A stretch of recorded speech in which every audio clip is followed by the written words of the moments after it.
오늘 하루를 시작하며 어떤 생각을 했는가? 바쁜 일정 속에서 해야 할 일을 떠올렸는가? 아니면 잠시 더 누워있고 싶은 유혹에 흔들렸는가?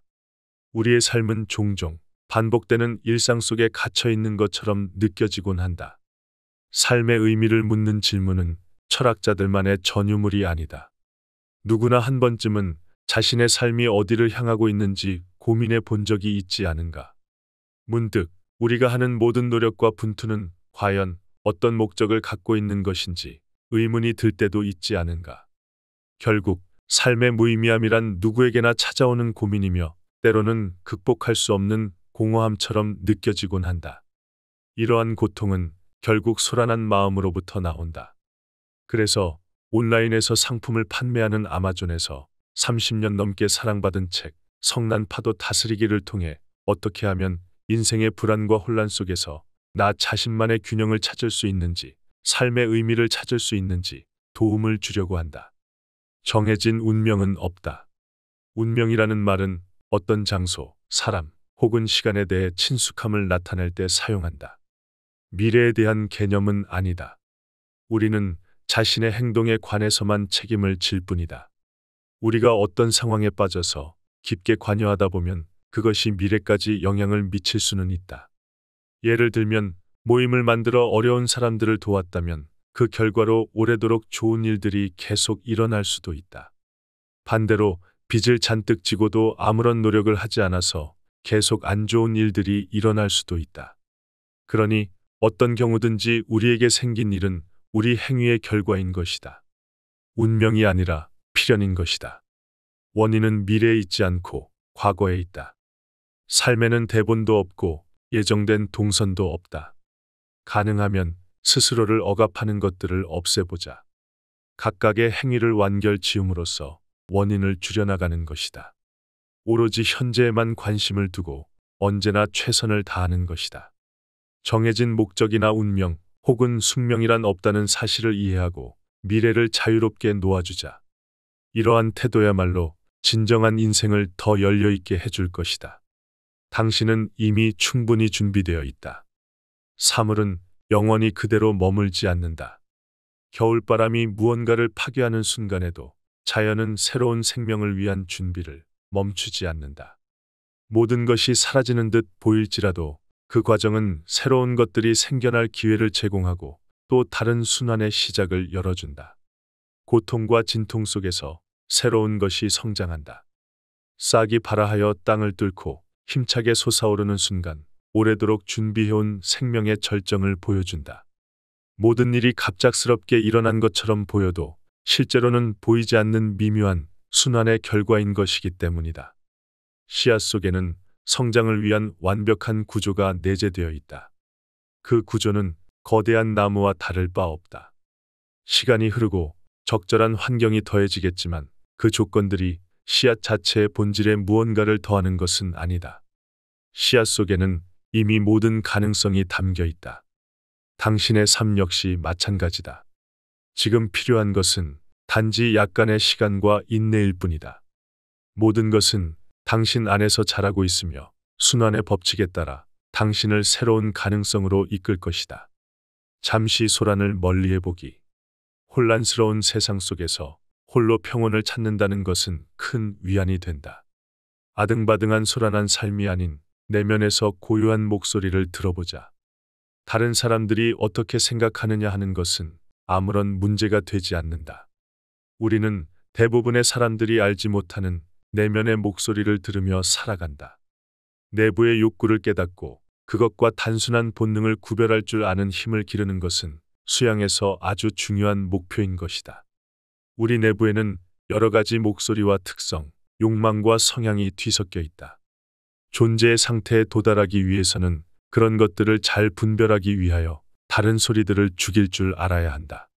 그리고 일단 내면의 소리에 이르게 되면 의심과 혼란은 사라지고 웅얼거리는 다른 소리들로부터 초연해질 수 있다. 자기 스스로를 완성시키는 것이 진리에 이르는 길이다. 그러기 위해서는 끊임없이 자기를 수양해 나가야 한다. 물론 외로운 길이 될 것이다. 그렇기 때문에 깨달음에 이르기 위해서는 항상 모든 부름에 깨어 있어야 하고 외로운 길을 갈 만큼 강해져야 한다. 순조롭지 않은 삶이라도 아무 소리도 나지 않는 깜깜한 밤. 갑자기 불이 나 모든 것이 파괴되었다. 재난은 막아낼 수도 되돌릴 수도 없다. 재난은 우리의 삶과 생각을 송두리째 흔들게 된다. 때로는 분노에 휩싸이지만 그래봤자 소용이 없다. 끔찍한 재난이 나에게 앙심을 품었다고 말할 수도 없고 우리의 일상을 뿌리째 뒤흔들어 놓고 앞으로의 계획을 좌초시켰다고 말할 수도 없는 노릇이다. 재난은 본질적으로 자연스러운 것이다. 그것은 신의 저주도 형벌도 아니라 대개 힘과 힘의 상호작용의 결과일 뿐이다. 땅과 땅이 마주쳐 일어나는 지진이 그렇고 비와 바람이 부딪혀 일어나는 태풍이 그렇다. 심지어 우연한 화재도 불꽃이 튀기면서 시작된다. 그러나 재난을 마주할 때 우리는 종종 왜 나한테만 이러느냐고 묻고 싶어진다. 재난은 삶을 심하게 변화시킬 수 있겠지만 결국 지나가기 마련이다. 중요한 것은 재난 속에서 삶의 확신을 잃지 않고 삶의 목표를 더욱 굳건하게 지키는 것이다. 한 줌 재가 될지 불사조처럼 새롭게 날아오를지는 오직 우리 자신에게 달려있다. 원하는 삶의 모양새를 만들어 본다. 도공이 도기를 만들고 있다. 진흙 덩어리를 말아 대강의 형태를 만든 다음 물레에 걸고 돌린다. 처음에는 아무런 형태가 없던 흙을 조심스럽게 다듬어가며 마침내 매끈한 원통으로 빚어낸다. 형태가 만들어지면서 선택의 여지는 줄어들고 부드럽던 흙이 점점 단단해지기 시작한다. 여러 날 뒤 도공은 굳은 흙덩어리 표면에 섬세한 장식을 더하고 유약을 발라 색을 입힌다. 이렇게 완성한 도기를 마지막 단계로 가마에 넣고 구우면 비로소 모든 과정이 끝난다. 우리 인생에서 일어나는 일도 이와 다르지 않다. 우리가 원하는 모양이 무엇인지 주의를 기울여야 한다. 모양이 완성되어 갈수록 점점 단단해지고 확실해진다. 우리의 선택의 기회도 줄어들고 급기야 완성의 순간에는 모든 것이 멈춘다. 원하는 삶의 모양새를 빚는 데 필요한 시간과 노력을 아끼지 말자. 영혼의 가르침. 영혼과 진리에 관한 언어는 대개 우리가 익숙해 하는 것들을 신비화함으로써 만들어진다. 가르침은 이런 비유를 거쳐 초심자에게 전달된다. 사람들은 그 이야기들을 읽음으로써 깨달음을 얻게 된다. 그러나 이러한 이야기를 단순히 따라가는 것만으로는 충분하지 않다. 그저 단어가 가리키는 본질적인 진실을 찾아내기만 하면 된다. 마치 지도를 사서 그 지도를 존경하지 않고 그저 지도가 가리키는 방향만을 따라가듯이 정신적인 행로도 마찬가지다. 깨달음의 순간에는 가르침의 형식이나 내용은 중요하지 않다. 영혼의 가르침이란 우리가 공을 가지고 놀거나 운전을 하거나 누군가를 사랑하게 되는 것처럼 일상적이고 자연스러운 것이다. 인생의 진리를 특별한 것으로 생각하면 할수록 그것은 점점 더 모호해지고 우리와는 상관없는 신화나 환상이 되어버린다. 그러나 일단 깨달음을 얻게 되면 그 진리는 더 이상 특별한 것이 아니라 우리가 알고 있는 것, 우리 생활의 일부분이 된다. 삶 속에서 자연스럽게 받아들이고 실천할 때 우리는 영혼과 조화를 이루게 된다. 외부의 유혹에서 벗어나는 법. 어떤 지도자는 지지자를 얻기 위하여 두려움을 조장하기도 위협을 가하기도 한다. 죽음이라는 공포를 이용해 선행을 강요하며 천국의 약속으로 사람들을 매혹하기도 한다. 또 어떤 지도자는 거창한 약속으로 사람들을 유혹한다. 당신이 상실감에 젖어 있으면 그들은 성공을 보장해 줄 것이고 그대가 외로워하면 감싸줄 것이다. 그러나 만약 우리가 죽음을 두려워하지 않고 삶의 매 순간 행복과 충만함을 느낀다면 저들이 우리에게 무엇을 위협하고 무엇을 약속할 수 있을까? 진정한 영혼은 누군가가 나눠줄 수 있는 것이 아니라 일상생활을 구성하는 한 부분이자 우리의 존재 자체에서 나오는 것이다. 진정한 영혼은 자유이다. 그것은 실체를 기만하고 다른 이름으로 미혹함으로써 얻어지는 것이 아니다. 우리가 죽음의 공포로부터 자유롭고 항상 건강하며 사는 동안 깨달음의 길을 행복하게 가고 있다면 당신을 유혹하는 사람들은 발붙일 곳조차 없을 것이다. 우리의 내면이 충만할 때 그 어떤 외부의 유혹도 우리를 흔들 수는 없다. 평범하고 서툴지라도 옹이가 많은 고목은 결이 많고 너무 휘어서 목수의 눈에 띄지 않지만 그 덕분에 오래 살아남는다. 나무꾼은 곱고 단단하고 향내 나는 나무를 좋아한다. 가구로 쓸 수 없거나 물을 많이 먹어서 뗄나무로도 쓸 수 없는 나무는 그냥 내버려 두기 마련이다. 쓸모 있는 나무는 잘리고 쓸모없는 나무는 오래 살아남는다. 사람도 마찬가지다. 남의 눈에 띄지 않는 평범한 사람은 다소 외로울지는 몰라도 자신만의 평온한 삶을 지켜나갈 수 있다. 우리가 그런 평범한 사람 중 하나라면 어떨까? 남들이 주목하지 않는다고 해서 스스로를 가치 없게 여겨서는 안 된다. 다른 사람의 평가가 우리의 가치를 재는 기준이 될 수는 없다. 오히려 남의 시선을 의식하지 않고 평온하게 살아갈 수 있다. 자신을 쓸모없는 사람이라며 낙담할 필요는 전혀 없다. 오히려 자유를 누릴 수 있는 기회를 주기 때문이다. 타인의 간섭 없이 증명하려 애쓰지 않고도 스스로의 삶을 살아갈 수 있다.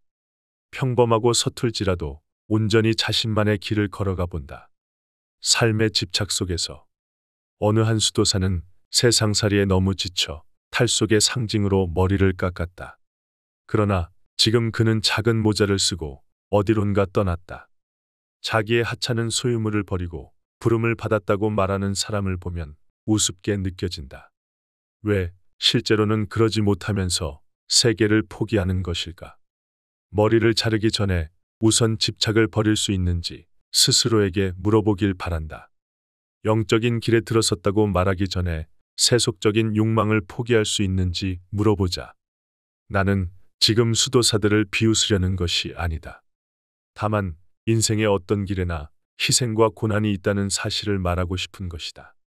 어떤 길을 가기 전에 우선 당신 자신과 그 길에 관해서 심사숙고하길 바란다. 그렇게 함으로써 실수를 줄이고 위선자가 될 위험에 빠지지 않게 된다. 당신이 누구든 인생을 충실하게 살아가자. 백완공이면 최고의 백완공이 되면 되고, 보통 사람이면 보통 사람으로, 특별한 사람이면 특별한 사람으로 살아가면 된다. 자기가 아닌 사람이 되려고 할 때 사람들은 실수를 저지르게 된다. 고유한 정적의 세계. 공작은 아름다운 깃털로 짝을 부르고 꽃들은 향기와 빛깔로 벌을 부른다. 아름다움이 짝들을 들뜨게 해 더한 아름다움을 부르고 마침내 유혹의 춤에 천지가 물들어간다. 꽃잎 사이를 날아다니면서 우리는 아름다운 빛깔을 보고 흥분한다. 미칠 듯한 향기에 취해서 우리는 손을 뻗어 꽃들을 만지고 모든 핏줄은 그득한 기쁨으로 떨리게 된다. 그러나 꽃의 중심에는 오로지 고요만이 있다. 아름다움의 춤이 끝날 때 그 정점에 정적이 있는 것이다. 인생에는 유혹이 끊이지 않는다. 우리는 만족할 만큼만 유혹을 쫓아가면 된다. 그 이상으로 탐닉하는 것은 바보 같은 짓이다. 차분히 마음을 가라앉히고 마음을 돌아보는 시간을 가져보자. 영혼의 바깥에서 서성거릴 때에는 멀리는 아름다움과 격정적인 운동이 있다. 그러나 영혼의 중심으로 들어가면 파도처럼 들끓는 우리의 눈도 고요한 존재와 만나게 된다. 그때 모든 것이 밝게 빛나고 가늠할 수 없을 정도의 힘이 생겨난다. 그리고 위대한 정적의 세계가 열리게 된다. 고요함 속에서 발견하는 힘. 세계가 아무리 혼란스러워도 조용한 날이 있고 우리가 편히 마음을 뉘을 수 있는 조용한 곳이 있다. 그러한 곳에 가면 삶의 수고와 고난을 벗어던지고 조용히 머물러 본다. 때로 지는 노을을 보면 평화로운 기분에 젖고 타는 듯한 해가 수평선 너머로 저물면 기분이 차분하게 가라앉는다. 어떤 때에는 신비로운 숲을 거닐다가 비밀에 가득 찬 장소를 발견할지도 모른다. 그런 곳에 우리가 원하는 평온이 있다. 고요함 속에서 은은한 물소리도 듣게 된다. 우리는 너무 일상에 지쳐 있어서 참으로 평온하게 머물고 싶은 마음을 잊어버릴 때가 많다. 새로움은 소중한 활력소이다. 잠시 마음을 쉬게 하면서 새로운 힘을 얻기를 바란다. 반복적인 깨달음. 진리는 변한다. 인간은 태어나서 죽는 순간까지 계속해서 변화한다. 우리의 깨달음도 그렇게 변하게 된다. 한 군데 너무 오래 머물러 있으면 성장이 마비되고 뒤틀리게 마련이다. 그와 반대로 너무 빨리 다른 단계로 넘어가려 들면 그 단계에서의 의미와 경험을 놓쳐버리기 십상이다.